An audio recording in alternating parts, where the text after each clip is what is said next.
Alright, let's get the ball rolling here. Because, man, I got a lot to get done.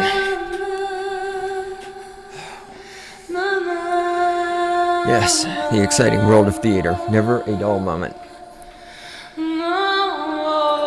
But that has nothing to do with philosophy, economics. Well, it does, actually.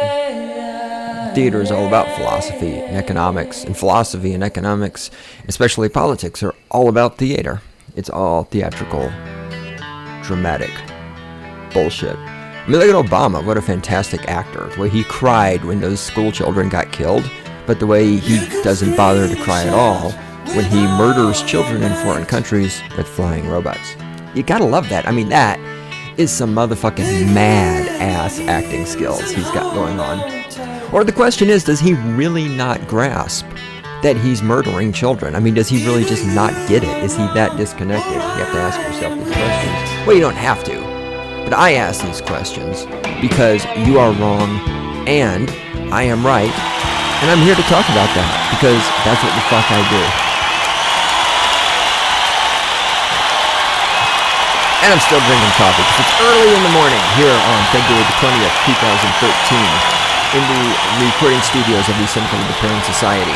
In the control room is the lovely and adorable Randy, and I am the great one himself. This is Stating the Obvious, the weapons platform from which I launch the cruise missile of my intellectual bombs and I'll destroy stupid motherfuckers all around the world.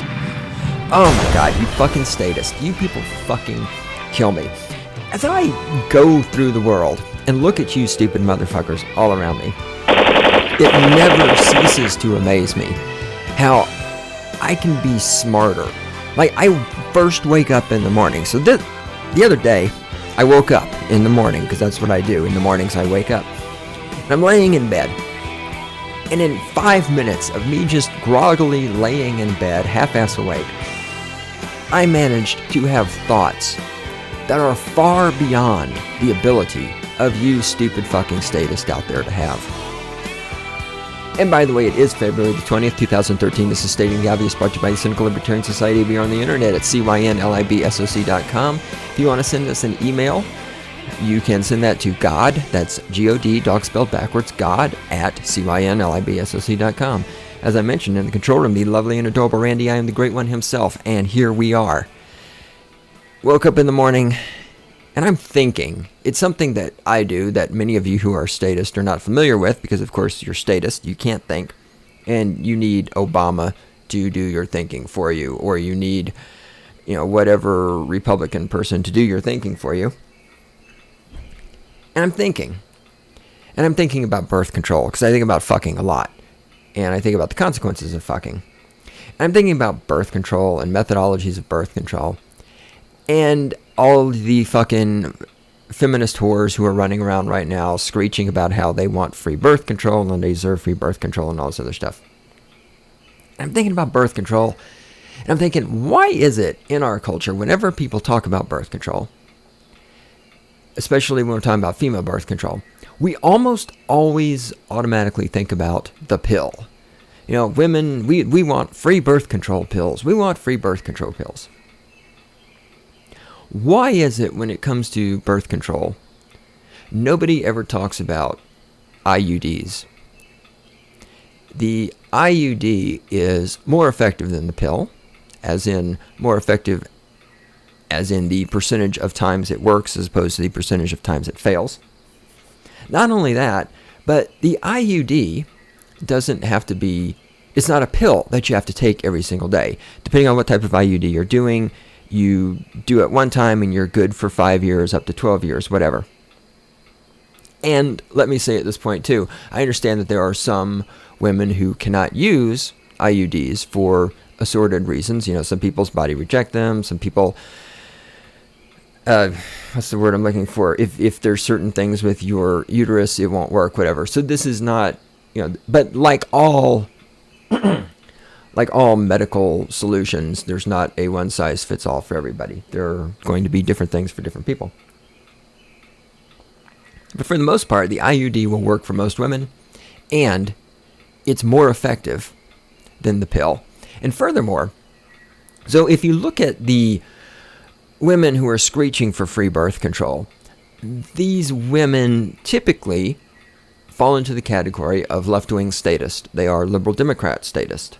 They are the type of statist who hate corporations and believe in global warming. So let's take a look at this for a second from this perspective, from the hatred of corporations and the belief in global warming. Let's compare the pill to the IUD. First of all, we already know the IUD is actually more effective at birth control. Okay, that's done. Now, the pill is manufactured by pharmaceutical corporations. And the pill has to be taken every single day, which means every month or whatever the time frame is, you have to buy more pills. And where do you buy the pills from? You buy the pills from the pharmaceutical corporations. You know, the corporations that you hate, right? And of course, you want the free pills because you deserve free stuff because you're just alive, and so you should get free stuff from other people. So who's going to provide this free stuff? Well, it's going to be provided not just by the pharmaceutical corporations, but also by the health insurance corporations. You know, the health insurance corporations that Obamacare is forcing you to purchase a product from them, forcing you to purchase a service from them, essentially forcing you to bail them out, forcing you to give those corporations money. So if you hate corporations, should you really be excited about giving money on a regular basis to the health insurance corporations and the pharmaceutical corporations in return for your birth control? Because, of course, an IUD is probably going to be manufactured by a corporation also. But the cost of it over time is not going to be as great, which, of course, is a really big indicator of why the pharmaceutical corporations want to get women on the birth control pills and not on IUDs. Because just like I've said about things like cancer, the reason we don't have a cure for cancer is because the pharmaceutical corporations and the medical industrial complex make more money by treating people with chemotherapy for 5, 10, 15, 20 years than they would make if they simply cured cancer. Same thing works here. The pharmaceutical corporations are going to make a lot more money if you buy birth control pills every month than if you get an IUD and you're good for 5 years. Now, these women, use the term women loosely, referencing these people, these women are also global warming wackos. When you buy your birth control pills, what do they come in? They come in a package. So you get a new package every month. What's that package made out of? Plastic. What's plastic made out of? Petrochemicals. How do you turn petrochemicals into plastic? Well, you burn fossil fuels to generate electricity to do the manufacturing process. And when you're done and you got that plastic left over, where does it go? You throw it away. Does that plastic ever biodegrade? No, sure doesn't. It's pretty much there forever. But, you know, with an IUD, when you buy that, it's probably going to come in a package. But you're going to buy one and you're good for at least 5 years. And there's going to be no more packages, no more plastic, no more destruction of the environment, no more burning fossil fuels to manufacture more packaging so you can buy a new IUD every month because you only get one every 5 years. Or maybe even longer, you go. I mean, this is the stuff I think about first thing in the morning. I haven't even got out of bed yet. I haven't even had coffee yet. And I'm already smarter than all of you people. Speaking of coffee, I'm still drinking coffee. I'm on my second cup, so bear with me. It is 8:45 in the morning. Got to get this done, though, because I have to go herd Russian ballet dancers today. It's going to be... Yeah, I said that right. In my brain, I thought I said belly dancers. No, they're ballet dancers. I said ballet dancers. I have to go herd Russian ballet dancers today. It's going to be awesome. I love theater. I love ballet. I like ballet dancers. A lot of people think they're difficult to get along with. You just have to be in their world because ballet dancers tend to be perfectionist and they don't want your half-assing techniques around them. So if you're a perfectionist along with them, you'll get along great with ballet dancers. But if you try to half-ass it, they're going to hate you. And I'm okay with that. I'm about perfection in theatrical endeavors. So I'm laying in bed, it's early in the morning, and I'm being smarter than all of you are in your entire lives. And then, of course, another thing came to my mind, which is, if we're all about birth control and free birth control and birth control and birth control, what about vasectomies? Because there's an effective form of birth control. If men have vasectomies, then you're not going to get pregnant. There's again, I'll link to some wiki stuff about this with statistics and stuff. Vasectomies don't fail very often. Now, this made me wonder, since all of the feminist cunt bags want free birth control from Obamacare, does that mean those of us cockfuck bags can get free birth control from Obamacare? Well, remember now, Obama's all about birth control and free health care and equality and diversity and all this other horse shit, so obviously this would be provided for under Obamacare, right? Now, of course, nobody really knows what is in Obamacare, because like that one bitch said, we have to pass the bill to find out what's in the bill. Nobody really knows what the hell is in Obamacare and how this is all going to shake out. So anyhow, a little research here. I went to this website. I'll link to this link. Anyhow, here's a question. Quote, are male-based contraceptive methods, such as vasectomies or condoms, covered by the rule? Unquote. And then I'm doing the quote thing here. Now, let me make sure we are talking about this is the Obama administration's contraception ruling about whether affiliated people... can't talk. About whether religiously affiliated employers must comply with the Affordable Care Act, blah, blah, blah, blah, blah, blah. Okay, so now, this is the response on the website to this question about are male-based contraceptive methods covered. This is what it says. An HHS,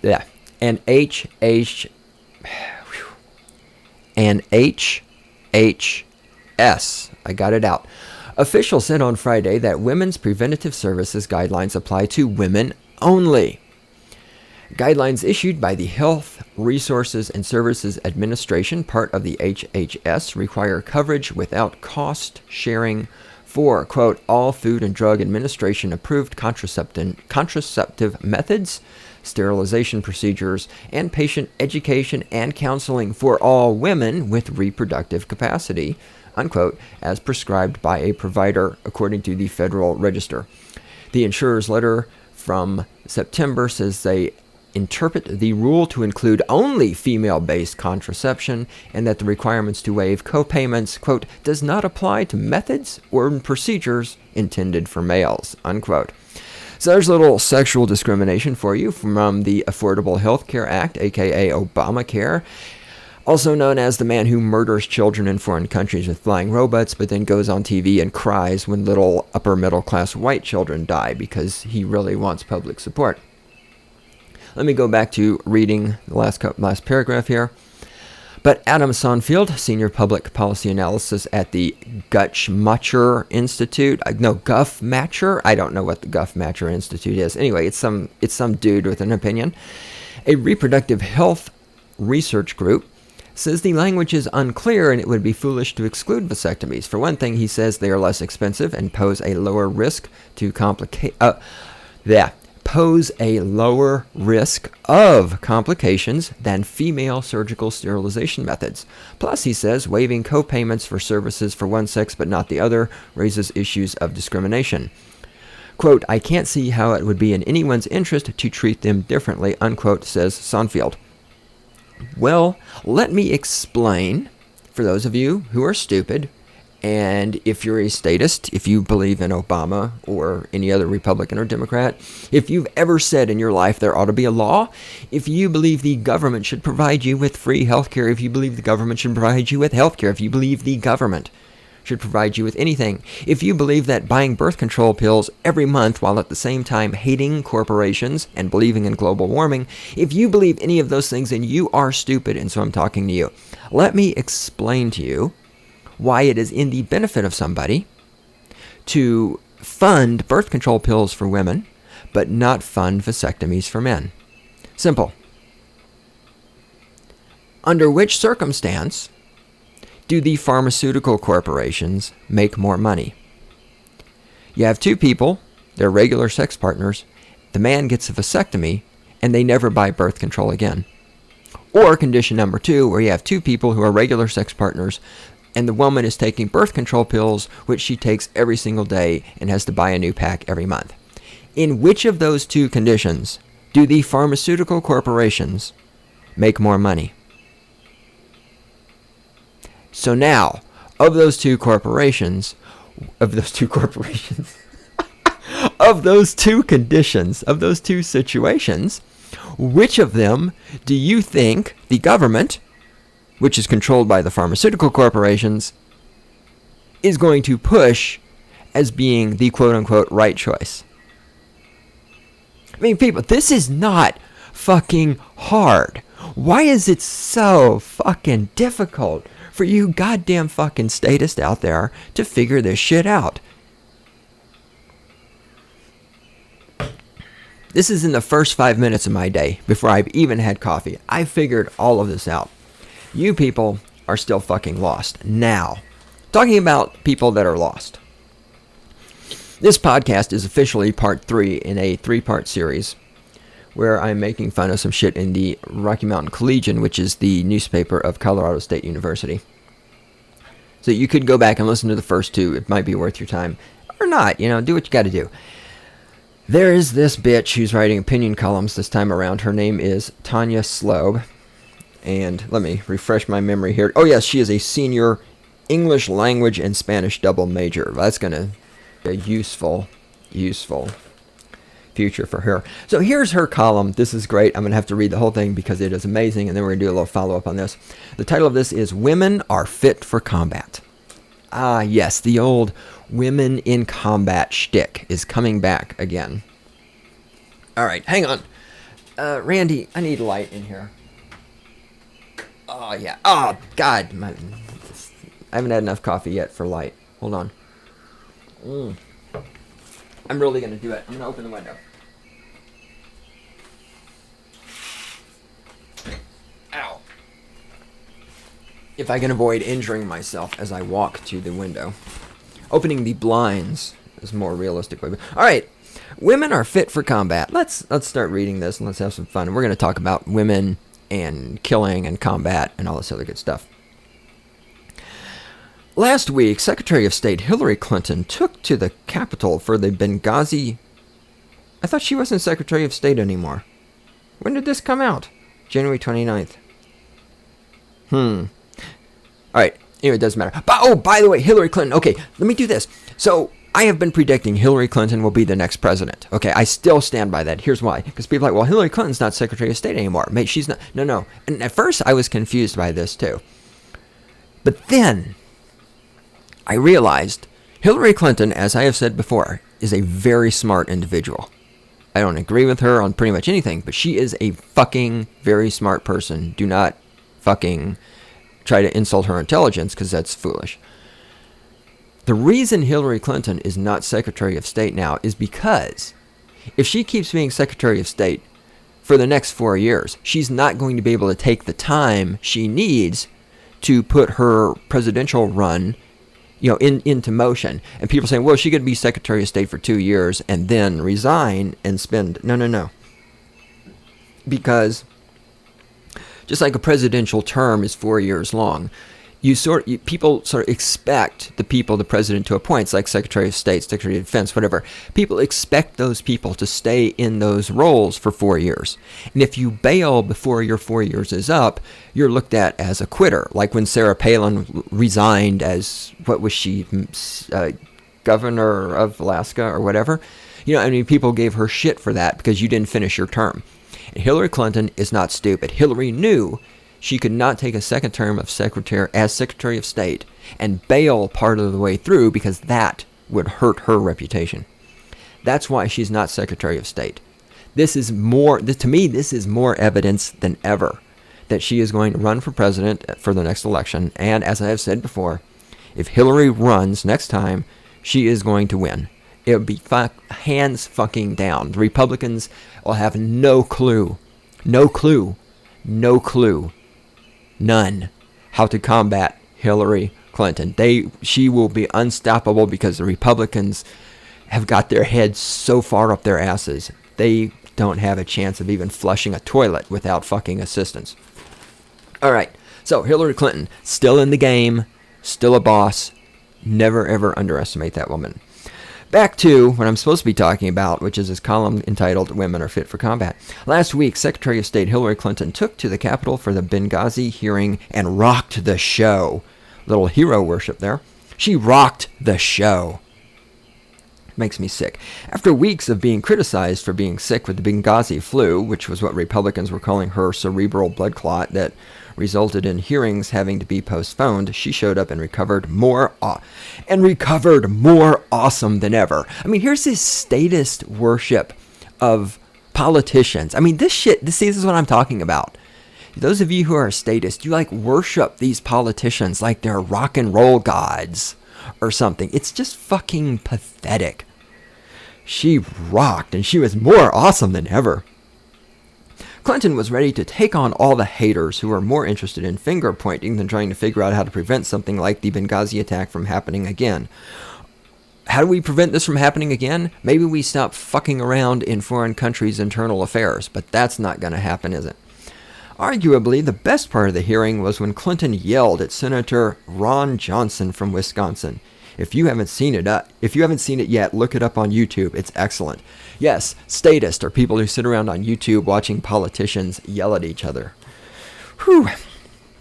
After such an outstanding and combative performance on Clinton's part, it was really no surprise that the next day, last Thursday, the Secretary of Defense lifted the ban on women serving in combat positions. So because Hillary Clinton yelled at another man, and it's on YouTube video, that's the reason that the Secretary of Defense lifted the ban on women in combat. Wow, Hillary Clinton, she is a mover and a shaker. She yells at somebody, and American government policies change. That's how fucking awesome she is. And what's really interesting here is Hillary Clinton yells at a man, and she's a mover and a shaker, and she's rocking it, and she's awesome. But if I yell at a woman, I'm an abusive asshole, wife-beating motherfucker. So there's a little gender equality for you. All right, now. Okay, maybe these two events aren't exactly related. What do they have in common? What they do have in common, however, are that they are absurdly sexist reactions to both stories in many segments of the media. Clinton was reprimanded left and right for standing up for herself during the Benghazi hearings. The New York Post, for example, published a close-up of Clinton's face as she was shouting, with a huge title reading, "No wonder Bill's afraid. Hillary explodes with rage at Benghazi hearings."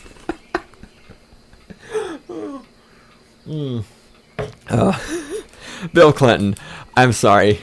I still love Bill Clinton for making it safe to get blowjobs from your employees. Remember when getting a blowjob from your intern would have got you fired? Then Bill Clinton came along and redefined the whole meaning of sex, because it all depends on what your definition of is. Basically, as they usually do when women do something strong and impressive, these outlets made Clinton seem like an overly emotional monster incapable of making rational decisions. And yeah, maybe so. And this is a really good reason not to pay attention to the media.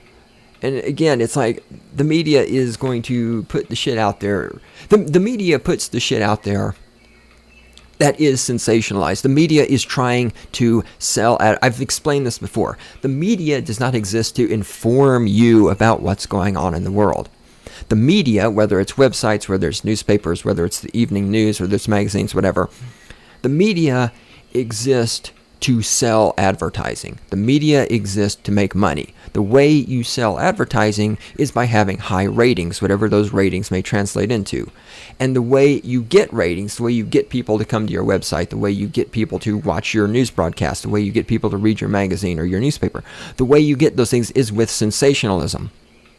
Okay? A headline that says, "Clinton speaks at Benghazi hearings," is not going to get as many clicks as a headline that says, "Hillary Clinton recovers from Benghazi flu, comes to Benghazi hearings and screams at men. Bill Clinton terribly afraid to talk to his wife." I mean, that's what's going to get clicks. That's why that's what the headline is. And again, people like this stupid bitch, Tanya Slobe, I mean, they're the ones who click on these headlines. Yeah, it's like the people who bitch about Walmart but shop there. It's like the people who bitch about the pharmaceutical corporations but buy birth control pills every month, right? It's like the people who bitch about pollution and plastic but buy the birth control pills every month that come in plastic packaging and then throw it in the trash can. All right, I mean, you are creating this. This doesn't happen without you. I mean, the media can write all the wild sensationalist headlines it wants. If nobody reads them, it doesn't matter. Right? You know, if a tree falls in the forest, does it make any noise? Yes. But if the newspaper has a sensationalist headline and nobody reads it, does the headline still exist? Yeah, it does, but nobody gives a shit, okay? And eventually they stop if nobody reads it. You're doing this. Now let's get back to the column. Instead of criticizing Clinton's points, those opposed to her views criticized her emotions because she is a woman. Because, of course, we all know that men are never criticized simply for being men. That never happens. No, of course not. While heterosexual male politicians yell at each other all the time, but take note that no one in the media treats them with the same lack of respect. Well, again, you're using the media as your reference. I treat male heterosexual politicians with a lack of respect all the fucking time. So maybe you need to look at your sources of information. And then there are the arguments against women. And then, I don't know how this really transitions, but whatever. Then there are the arguments against women serving in combat positions. Turn on most any news channel and you'll see a pompous white man talking about how much weaker women are than men, how we are too sexy and distracting, yes, people are really saying that, and how everyone is more likely to die if we are around. My favorite completely idiotic point against women in combat comes from presumptuous white man extraordinaire Professor Kinsley Brown of Wayne State University Law School. Oh, gee, she's accusing somebody from a university of being an idiot. I've been doing that for years.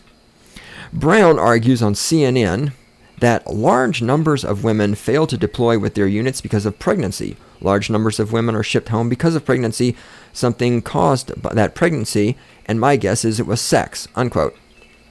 Well, this is true. Now, we can debate what does large numbers mean. I don't have statistics on this, and I'm not going to bother to look, because when you say something like, when somebody says something like that and they say large numbers, that usually means they don't have actual real statistics, because if the guy wanted to be taken seriously, he would have presented those. But I'm sure the statistics are out there. Certainly, some women do fail to deploy because they're pregnant. Certainly, some women do get sent home because they're pregnant. And certainly, the women who are pregnant because of having sex. So, I mean, if you can't argue with that. You can argue with the numbers if you don't have data. If you get data, then you have data. But no, I mean, this happens to be true.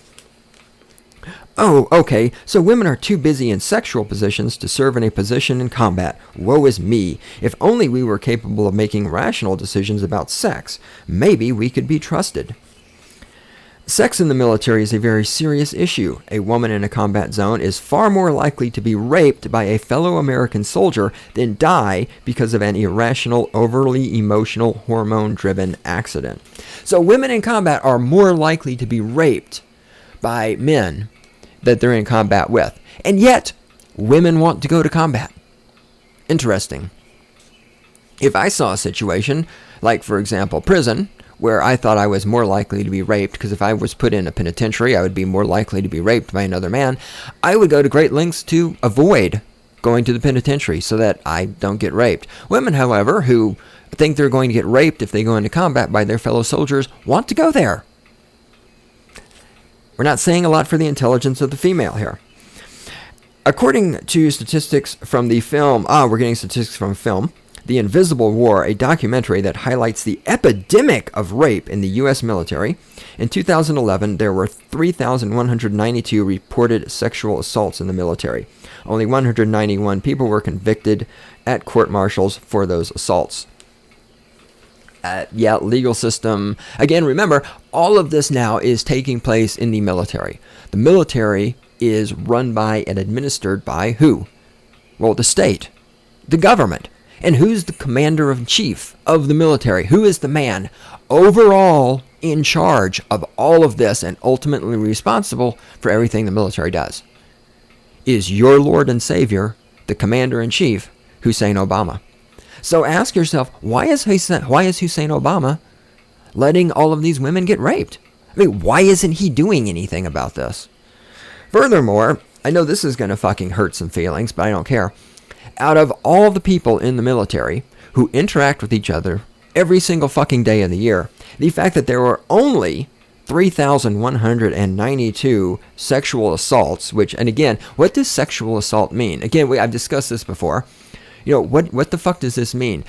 We now live in a world where if a man and a woman have sex and 2 weeks later the woman decides she didn't really want to have sex that night, she can now call that rape, and it's rape.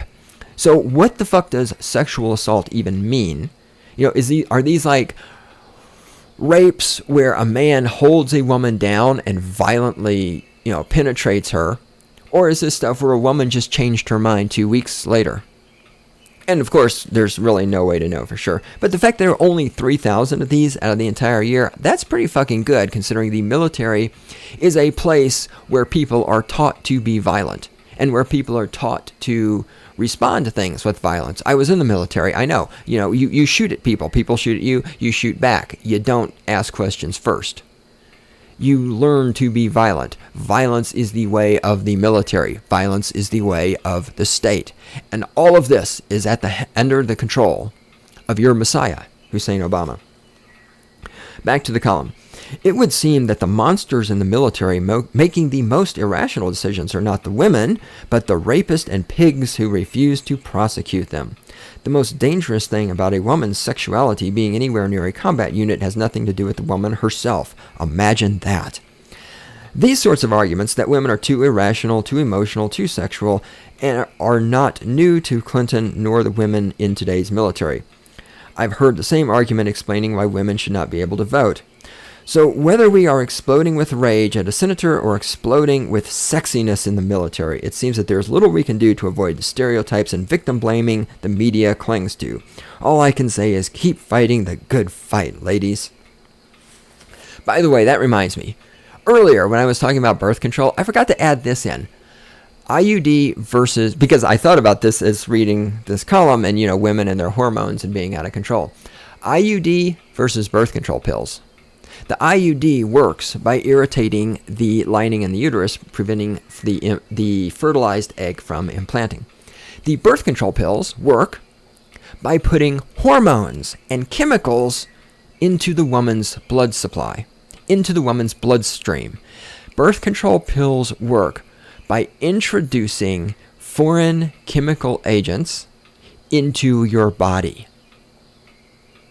How fucking healthy is that? And I know you women like to pretend that your hormones don't affect your behavior. I have bad news for you. Hormones do affect your behavior. And hormones affect the behavior of men as well. Hormones in any biological organism affect the organism's behavior. That's what hormones. That's what whoremen do. Those whoremen, they run around affecting behavior. Hey, I'm a whore man and I'm proud of it. Randy knows I whore myself out all the time, don't I? Exactly. Hormones affect behavior. That's what they do. Okay, one more reason why birth control pills are not the first best choice. But it's still what you want for free. Why? Because pharmaceutical corporations are going to make money. How are you going to get your free birth control pills in combat? What if you're behind enemy lines and you run out of birth control pills? All right, now, again and again and again, I talk about this. Women whining about being in combat. Notice, women want the option to serve in combat. Men, of course, have no option. I'm all for equality.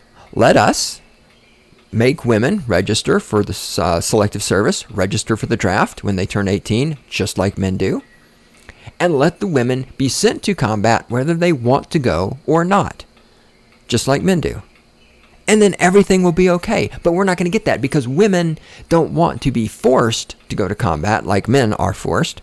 Women want the option to go to combat. Furthermore, notice through this entire thing, notice how the option of not having combat, notice how the option of not being at war in foreign countries, Notice how the option of not killing foreigners, notice how the option of not having a military all around the world killing people, notice how none of that is ever presented as an option. The idea that we shouldn't be in Afghanistan killing people never occurs to any of these statists. But the solution here is we need to get women in combat, and then we need to make sure that those evil, nasty men don't rape the women. Now, in a perfect world, and by perfect world, I mean a place where I was in total control of everything, what I would love to see is, let's reverse it. Let's put only women in combat roles. That way they don't have to worry about getting raped. And ship them off and let them kill and be killed so that the corporations and Hussein Obama and the medical, the medical industrial complex and the pharmaceutical corporations and all these people, let them, make all their money by having the women kill for the state instead of the men kill for the state.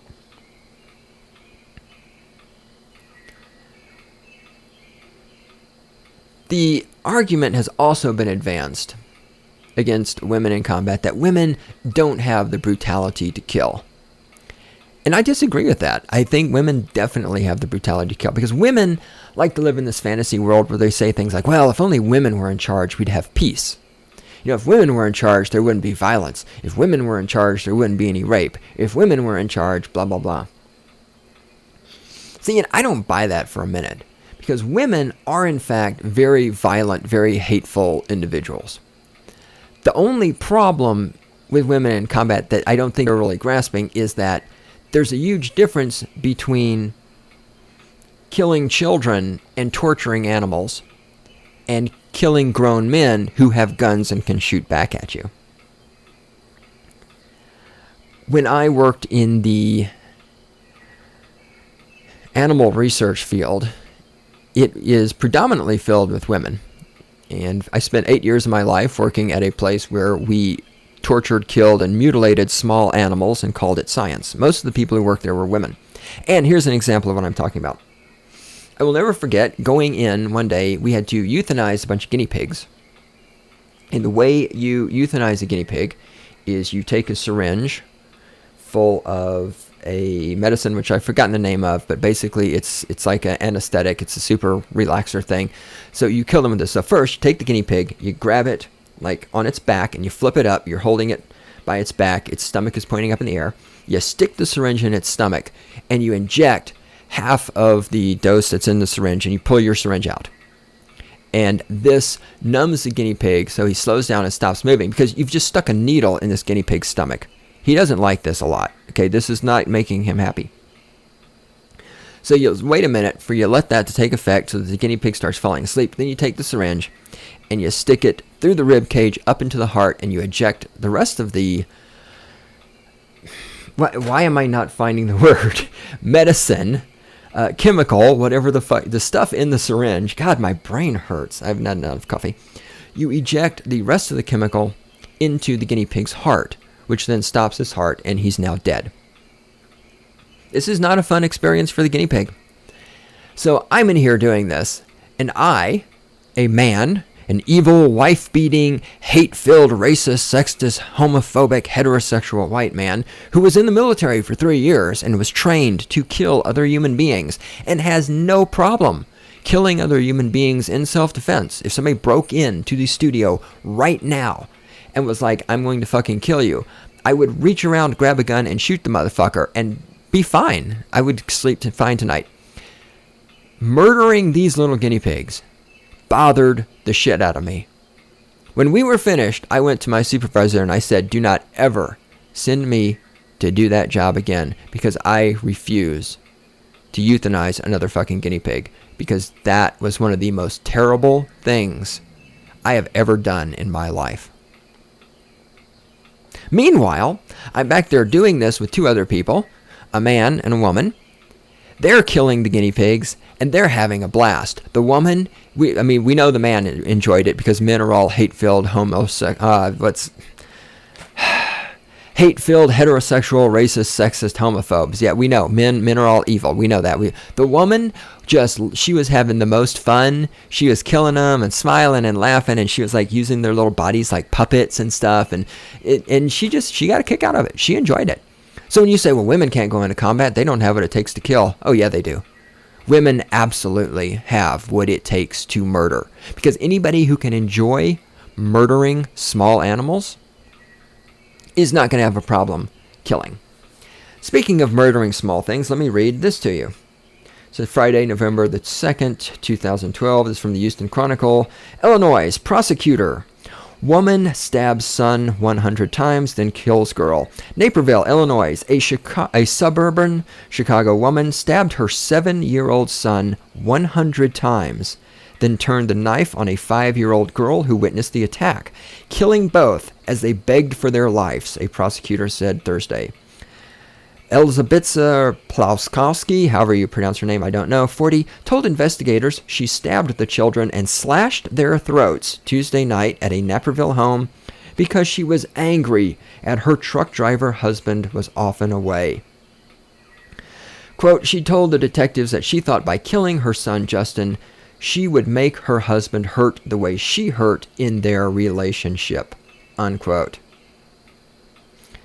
She grabbed the knife and she made both the victims kneel and begin praying. He said in a news conference after the hearing, quote, she began stabbing her son Justin and told him he was going to heaven tonight. He pleaded for her life and told her to stop. Now, some of you are going to say, well, see, she's a religious fanatic. She might be a religious fanatic, but you know what she also is? She's a woman. And there's a great blog. There's this thing called Google. Use it. I found this blog. I'll have to try to remember the link. But women, I have news for you. Murdering grown men who have guns and can shoot back at you is not like murdering small children. Women are really good at killing animals. Women are really good at killing children. Women are really good at killing their own children. Because children and small animals can't fight back. Children and small animals don't have guns. So do women have the ability, the mental mindset to go into combat and to kill other people? Absolutely. Women have no problem with killing. Women have no problem with hatred. But small animals and children don't fight back. Now, this is great. I'm going to put some links to this. Probably, unless you live in a hole, you've heard about the experiments where, when were they called? The Milgram experiments, where the researcher has two people, we'll call them Alice and Bob. And Bob is actually in on the experiment, but Alice doesn't know that. So Bob is in another room, and Bob is doing some series of tests or whatever, and Alice is supposed to shock Bob whenever Bob doesn't get things right, and as it goes along, the amount of electricity that Bob is shocked with is going up, and the researcher is seeing whether or not Alice will continue shocking Bob. So you've probably heard of that. There'll be links to this if you want to get more of the gist. Anyhow, these things have been duplicated and reproduced multiple times. I want to talk about a specific one where this was reproduced. These people here, they reproduced this for their thing. They had 13 male subjects and 13 female subjects in their study. And in their version of it, they had a puppy who was in the other room. And the puppy was supposed to do certain things. And when the puppy did not do things, the puppy was supposed to be shocked. And in this experiment, the puppy was actually being shocked because they had to get a response. But the amount of current administered to the puppy was tiny. Let me find this. When the shock generator switches reading 15 to 75 volts were thrown, the puppy actually received 400 volts at 0.2 milliamps and so forth and so on. So there was actual electricity being applied to the puppy, but at a very low amperage, which was not hurting the puppy, but was still getting a response. So the puppy is doing their things, and the experimenter is there to win to encourage the subject to keep shocking the puppy, even if the puppy does not want to be, the puppy doesn't want to be shocked. Okay, let me say, the experimenter is there to encourage the subject to keep shocking the puppy, even if the subject does not want to keep shocking the puppy. Now, 13 men, 13 women did this. Let me find. Let me just do this. Okay. S's, now S's, that's the participants. So the S's, 13 males, 13 females. S's were led to believe that they were participating in an experiment involving the measure of critical fusion frequency in puppies. The concept of CFF was explained to them, and they were read a textbook description of E-bias and its insidious effects on research outcomes. Their purported role, E is the experimenter. Their purported role was to prevent E-bias by standing in for the E. This entailed delivering shock to the puppy as it supposedly learned discrimination between flickering and steady lights. The puppy was placed with the help of S in a shuttle box, which had at either end a signal light and a shock grid floor. S's then went to an adjacent room containing an elaborate relay rack similar to that used by Milgram. The shock apparatus was placed just in front of a one-way mirror, which permitted S, but not E, full view of the puppy with only a very dim view of the signal lights. The E stood to one side, and in the same room as S, signal lights actually did not provide a shock-correlated signal for the puppy. Thus, the puppy's problem was insoluble. The S's were informed that by the mere act of showing up for the experiment, they had fulfilled the course credit requirement for participating in the experiments. Thus, course credit was not contingent on shocking the puppy. Okay, so they get credit whether they shock the puppy or not. Keep that in mind. They were then told to take the puppy through a series of discrimination training trials to the insoluble problem. The S was instructed to electrify the grids after each error, defined as a lack of correspondence between the puppy's right-left position and indicated on the program sheet, made the puppy increasingly at the shock level 15 volts for each error. As in the Milgram 1965 experiments, protests on the parts of S were met with the standard sequence of four graded verbal prods ranging from, quote, please continue, to, quote, you must go on, there is no other choice. If S refused to continue after the four prods, the session was terminated and S was debriefed. Otherwise, debriefing occurred after the final switch had been thrown. Debriefing consisted of an explanation of the true nature of the experiment, reassurances concerning the safety of the puppy, handling of the puppy, and an intensive interview concerning the S's interpretations of the students, blah, blah, blah. Results.